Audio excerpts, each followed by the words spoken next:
আসলেন, একটু শুনেলেন, যারা নেতা আছেন তারা কান খুলে শুনবেন। তিনাকে মাসের শেষে বাইতুল মাল থেকে বেতন দেওয়া হলো।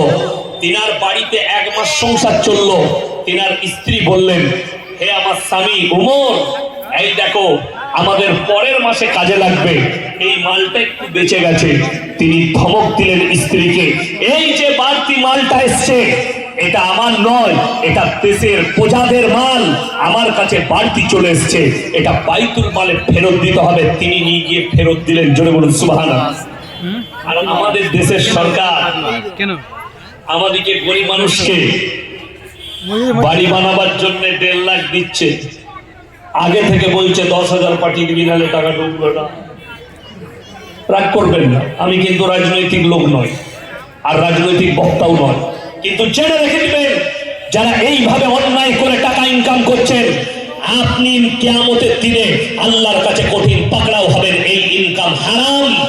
অন্যায় ভাবে গরিবের কাছ থেকে টাকা নিচ্ছেন। অনেকজন বলছে টাকা না দিলে তাকে ঘর দেওয়া হবে না। এটা তোমার বাপের সম্পত্তি নয়, এটা দেশের প্রত্যেকটা নাগরিকের সম্পত্তি। প্রত্যেকটা নাগরিকের হক আছে, গরিবের হক আছে। রাগ করবেন না, আমি কোনো রাজনৈতিক বক্তা নয়, আমি কেউ কি উদ্দেশ্য করে বলিনি। আমার কাছে প্রশ্ন এসছে বলে আমাকে কথাগুলো বলতে হচ্ছে। আপনি এমন নেতা হন, বিচার ব্যবস্থা, নেতার বেটা হলে তার বিচার হয় না, রাজার বেটা হলে তার বিচার হয় না।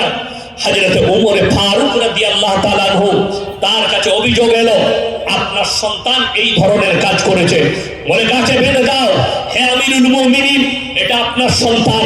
তিনি বলেন, শোনো, তুমি আজকে একে যদি গাছে না বাঁধো, একে যদি শাস্তি না দাও, এ রাজার ছেলে মনে করে এর থেকে বড় অন্যায় করবে। তাই যা ইসলামী শরীয়তে শাস্তি আছে, একে শাস্তি দাও। আমার বন্ধুগণ,